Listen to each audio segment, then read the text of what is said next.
there. Nice to see you. Welcome to the Bronx Buzz. This is Bronx Net's program where we talk to reporters, writers, and editors, and all different people who are involved in journalism and writing about the Bronx. And in our second segment, we usually do arts and performance. And this evening, we're going to go to the Bronx River Art Center, one of the most important and one of the greatest places in the Bronx for arts. But to start, we're going to stay with the city and say hello to our friend Jonathan Custodio, who is the Bronx reporter at the city. Nice to see you, Jonathan. Welcome back. Happy to be back. Let's talk about a couple of things that you have written. The story about homeless youth with housing vouchers illegally rejected by the Bronx landlord. There's a lawsuit about that. That is what you wrote about. It seems to me you're not allowed to investigate who people are or what their ability to pay, because then you might reject them for supportive housing, right? Do I got that right? Explain to me what the issue is here. So firstly, it's illegal under city and state law to discriminate based on income or to discriminate based on people who have housing vouchers. What happened here was there were about 14 people in total who applied to an apartment building, a newly constructed apartment building in Williamsbridge.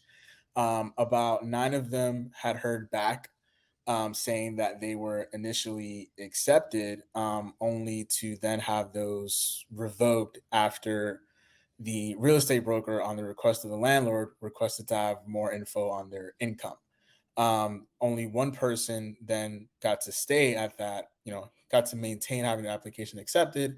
And that person was the one who had a lot of income, according to the landlord. So these plaintiffs, these tenants, prospective tenants, then filed a lawsuit with Safe Horizon and the Legal Aid Society, alleging that they've been at the hands of income discrimination.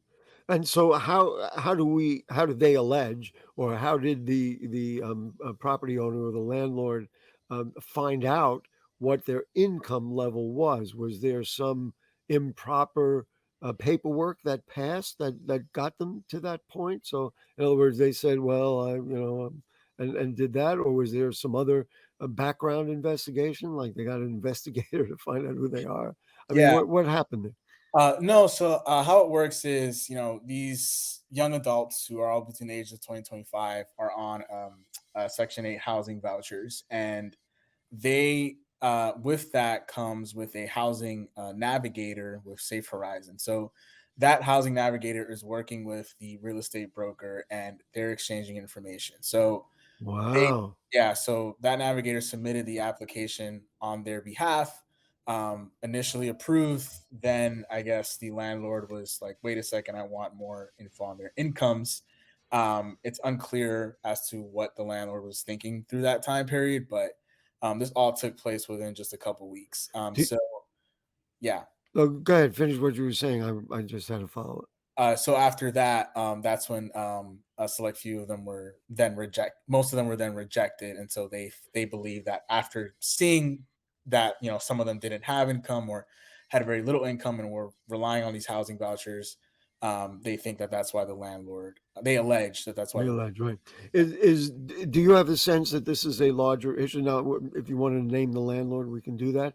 But do you have a sense that this is a larger issue and that you've kind of uncovered something that now is happening out there more often? Well, I did speak with the attorney who says that this is not uncommon for people who have housing vouchers to have a lot of difficulty getting apartments, particularly those who are young adults. And often there is a stigma that is applied to young adults as them never having had an apartment before, or them partying, or them just not being responsible tenants as compared to others. And these are all people who are currently experiencing homelessness, either have done so for a couple months or for a year or two. So that makes it even more difficult on their part to find housing. Yeah, and then so this is what your problem is finding housing. You may have found a property that would work for you, and then that problem is exacerbated, and now you're back to square one. And how are you going to get out there, get out of it, if you have this stigma that is illegal to be applied to your housing application. Let's play devil's advocate. So you're a property owner and you value your property and you value the condition of it. You don't want to turn it into a much more difficult place.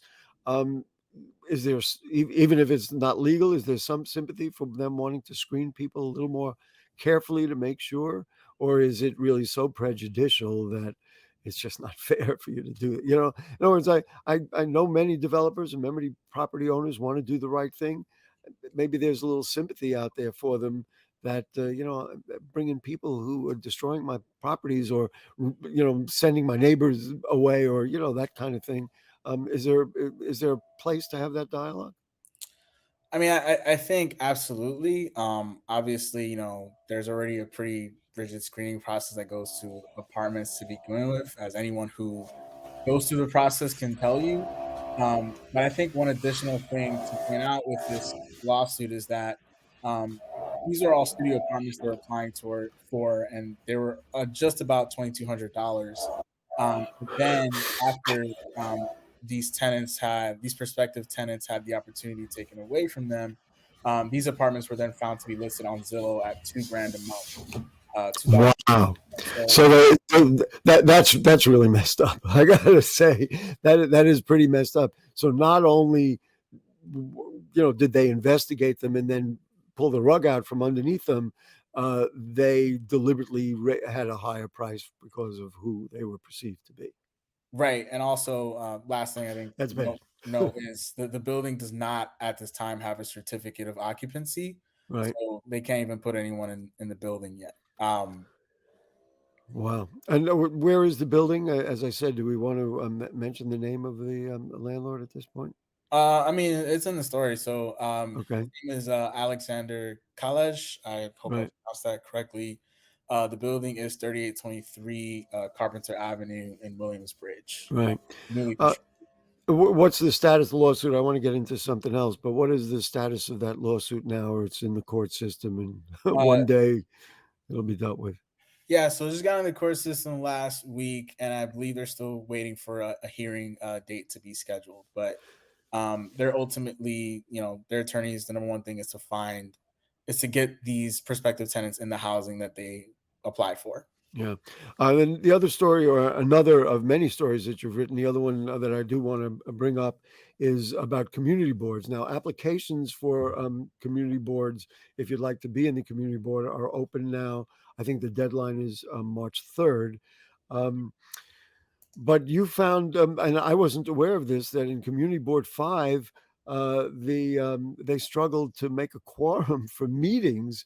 So think about, I don't know how many people are in a community board, 250,000 people. I mean, I don't know how large they are right now, and the community board couldn't have a meeting and couldn't take votes and couldn't really move forward. This is Community Board 5, which is on the west side of the Bronx, down by like the Concourse, Mount Hope, in that area down there. Talk to me a little, or talk to us a little bit about what has gone on down there. Yeah, so for November and December of last year, Community Board 5 did not meet quorum. They were finally able to last month. They have about 37 members. To meet quorum, for your listeners who don't know, you need to have more than half of that. So that means they couldn't get 19 people to show up. Now, these are also months where they're at the last Wednesday of every month. So there's a lot of traveling that goes on, and they normally adjust that to accommodate the traveling. But they still were not able to meet quorum, which means they missed out on discussing a couple voting items that included discussion of an affordable housing project, and another presentation that got pushed back. So it really delays things, and also doesn't touch base on there are a bunch of community board meetings that happen throughout the month, and while it Well, didn't really. these would be committee meetings, I Right, committee presume. meetings, right, where it could be land use or economic development within that nature, and there are some community boards who maybe might not meet quorum on those either. Wow. So That's a difficult thing. I appreciate that you uh, gave them a quote unquote excuse by saying, well, November and December are travel times, and I guess the last Wednesday in November is, I guess, right after Thanksgiving, and the last Wednesday in December. But these other community boards get it together. I don't want to. Point fingers at anybody in particular, but with all that's going on in our city and in our borough, if you agreed to be a community board member, one would think you kind of want to, do the best you can. We should say Community Board 5 is Fordham, University Heights. I mentioned Mount Hope, Morris Heights, and the Mount Hope neighborhoods. Um, so now the borough president appointed a new director of community boards in her office. And she was talking about another issue and talked about there are going to be changes. Do you have a sense of what's coming out of Borough Hall in the future for community boards? I'm not entirely sure, but I know judging off of just their new community board application, which is digital for the first time, Yes, is the Spanish translated version as well, and they're also pushing. As you know, community board members can be as young as 16 years old. that's Um, incredible. Yeah, they're pushing that a lot as well. So, I think they're really trying to ensure that they have a stronger membership than they've had in the past. But these are bigger issues. City Council member Brianna Sanchez told me for the story that part of CB5's struggle is these are a lot of people who have a lot of things going on outside of their lives. Work, taking right. care of kids. Maybe two jobs. This time the third. So that's a big issue in CB5, and that's just another thing that they kind of have to contend Right. with. So Well, they're going to have to work through it. There, you can email CB applications at bronxbp.nyc.gov if you'd like to apply, or you have questions about being a community board member. I certainly would encourage anybody who's listening to us in the Bronx and CB5 or any a community board to participate. We need you. The more, the merrier. The more interested people, the better. You got anything coming up that you want to tell us about, Jonathan? I'm not always looking for a scoop. not at the moment. Now we got some Uh, things cooking, but not quite ready to share it all quite right, yet. fair enough. Listen, ladies and gentlemen, he does a great job. Check out The City, and you read the Bronx issues and the Bronx articles by our buddy Jonathan Custodio. Jonathan, we thank you for joining us here on the Bronx Buzz. I can guarantee you we're going to call you again and bring you back. You keep writing, we'll keep calling. Thank you very much, Gary. Appreciate it. Great. We are going to take a short break, folks, and then we're going to switch gears and go to the Bronx River Art Center, one of the best places in the Bronx. Don't go away. Is it time yet? It's time. Pasta and time for dinner. Oh, terrific. Pasta dinner. Donating pet food is one of the many ways you can help families in your community. Pets and people belong together. Learn more at petsandpeopletogether.org.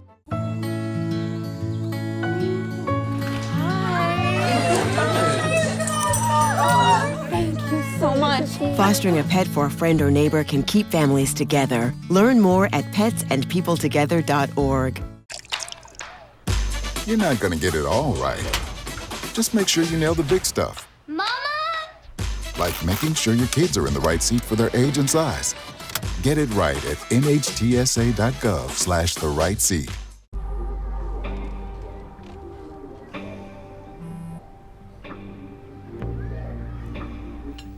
I don't know why you're so sad. You've got a roof over your head. Bro, you gotta stop with that depression stuff. That's a white people thing. Escúchame, en esta casa los hombres no lloran.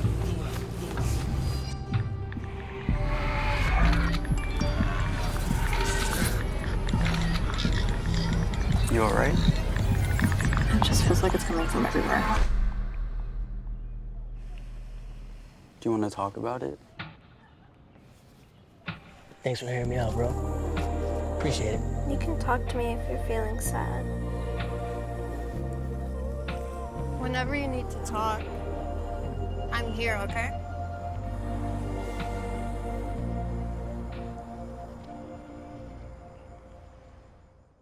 Found my heart out there in the open. Trees make you feel smaller. Can't help but get lost again. Feel the beat of nature at a park or forest near you. Find a forest and music inspired by nature at discovertheforest.org.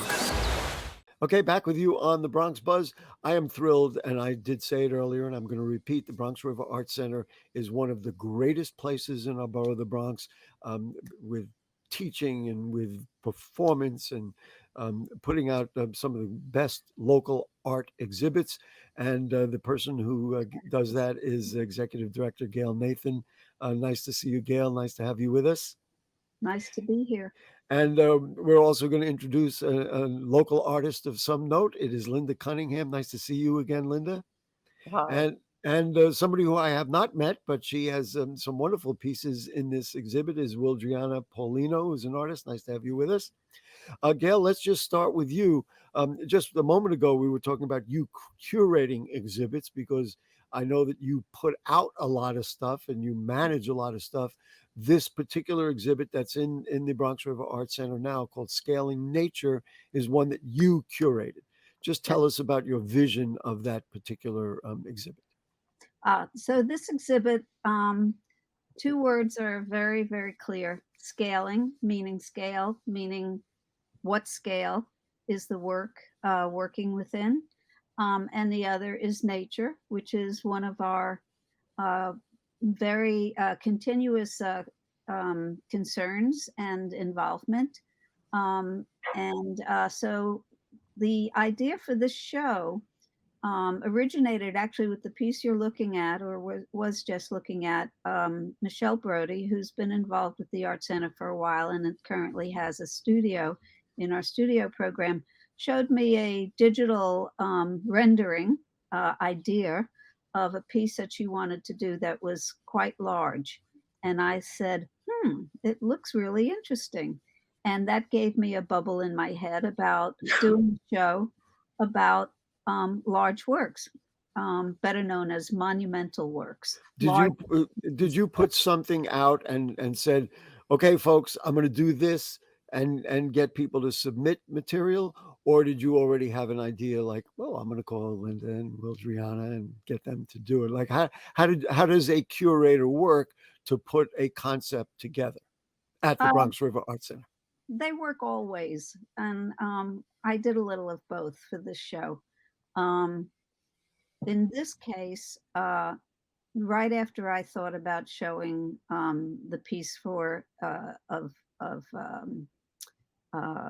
Michelle, who right now is not with us because she's at a residency in Mexico, I thought it occurred to me that that our space is so spectacular, and we've never really filled the volume of the space. We've always filled, the walls, wall, and then right. and then other things scattered around on the inside, but we never really took advantage of the volume of the space, the scale of the space. So right after I saw that, I started thinking about how many big pieces could we fit in? Let's move around the room a little bit now. Of course, you talked about the big space and the fact that it has high ceilings and there's plenty of room. Of course, the nature part of it is you are literally right next to the Bronx River, as why it's called the Bronx River Art Center. Linda, for you, was this the kind of thing that you say, gee whiz, I really wanted to do something mega, or did you have pieces already, or did once your buddy Gail called you, you said, maybe I've had a mega kind of issue for a very long time. So the pieces that I did and what is included there were a painting that I actually did during the pandemic shutdown for a large part. And these pieces that were flicking on the screen there, one is an installation that is in another art space, Bronx Art Space, a much newer one over in Hunts Point now. It was in Mott Haven for a while. And that is an installation that I developed for the Bronx Museum first in 2016. But it had to fit in a certain location, and now that's been expanded. And so there you go. Just for you and your work, you were talking just before we went on the air about your passion for the Bronx and how much you love it. How does the borough play in your creativity? When you make stuff, do you, and I'm sorry to use such simple words, when you make stuff, do you... do you say, well, this works in the Bronx, or I've been inspired by the Bronx? How does the Bronx play in what you create?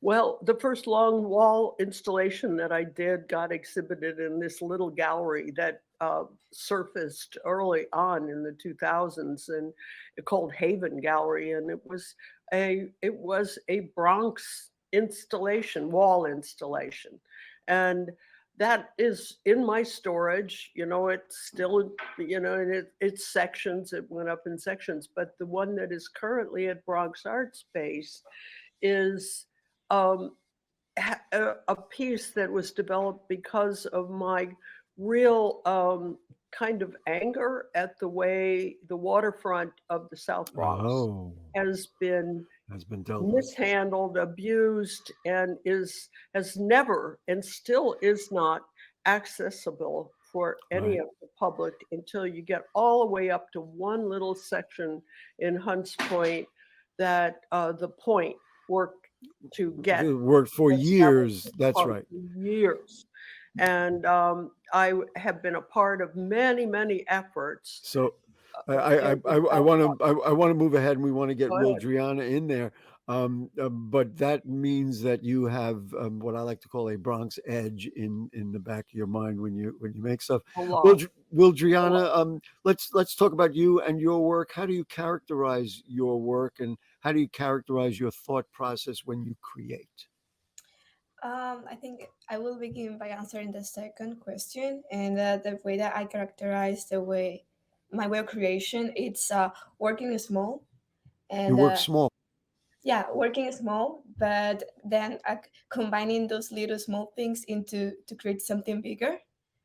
Like, for example, these pieces are individual, but the installation that I have, which was the installation that draws Gail's attention to make me be part of the show, it's a combination of many different pieces of paper. I also make my own paper.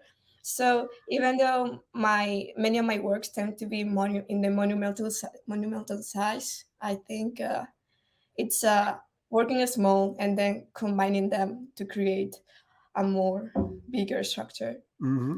And this particular show worked for you? Like, was it because you said you work small and then go large? Is this the only time that you've gone large like that, or is it part of like your normal habit to do that? This piece I made it last year, and this is so far the biggest piece I've had created. Okay. And this one, and in the background of the last picture that we saw, there is an installation of mini figures made out of bronze, and it's an installation of 50 total. So I think it's the way that I want to work now. All right, that's fair enough. Gail, just for you, we're going around in circles here. For you, now, you created some work here. You and I have talked for years about all the work that you've promoted of other people's stuff. But was I to understand that you created stuff for this exhibit? Oh, no. Signed by Gail Nathan? No? No, not for this exhibit.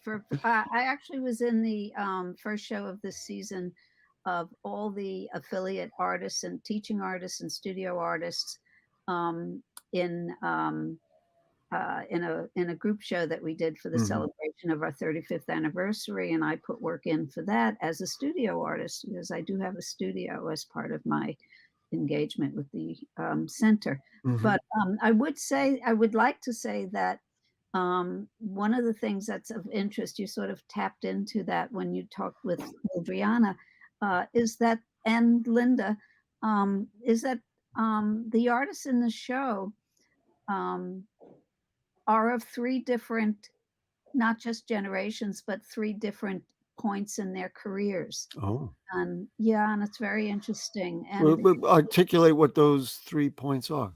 well, there's some cliche terms. One's called emerging, another's called mid-career, and another is called established. Now, those are those, tricky little words, but they have meaning. Linda has been working for close to 50 years. We're not counting, but many years, say decades. Right on there. Okay, 50, fair enough. 50 plus. Michelle, who's in Mexico right now on a residency, is she's been at it for about 30 years, I'd say. All right. She's So that's the mid. And then Wildriana just graduated from Cooper Union, and a fabulous school that she was fortunate to get into, very competitive. And these are one of the... So, well, to me, this is one of the joys of the diversity of the Bronx and the fact that the Bronx River Art Center reflects that diversity, et cetera, et cetera. Gail, before we run out of time, I want to just talk about classes coming up. We have good things coming up. We're bringing young people in. Talk just before we run out. We want to keep promoting the arts in the Bronx. Thank you very much. We're in the middle of just about the middle of our winter semester, and we have about 12 classes going on throughout the week in both fine arts and digital media, and we're really hitting max on many of our classes. But interestingly, more important, coming right up next week, we have our second year of a winter art camp, which is going on during the winter break that students are in. And it's the last 2 years have been really wonderful, and we're looking forward to this. Fantastic. Listen, classes a day, 5 days of the week. What do we do? What's the website? It's BRAC.org? Bronx River Art. Bronx River Art. Bronx River Art, all one word, no s.org. BronxRiverArt.org. Listen, Linda Cunningham, thank you for your decades of creativity. No sign of stopping, I know. No. And we, of course not. This is what she does. And you've been an incredible resource for all of us and an incredible inspiration for all of us for many, many years. Wildriana, take a cue from Linda. We hope to see you again and again and again. And if we're still here 50 years later, we'll have you back on and we'll talk about more of the great stuff that you do. And Gail, my friend for just all these years, thank you so much. The Bronx River Art Center, folks, one of the absolute greatest places in the Bronx. Check them out, BronxRiverArt.org. They're over there in West Farms. You can't miss them. Don't miss them. Get out, see the exhibit, participate, donate, do whatever you got to do. Thank you, one and all, for joining us this evening on the Bronx Buzz. Thank you. Okay, folks, that'll do it. Thanks to Jonathan from the city, and we appreciate his work. And, of course, artists in the Bronx, we love them. Can't get enough of them.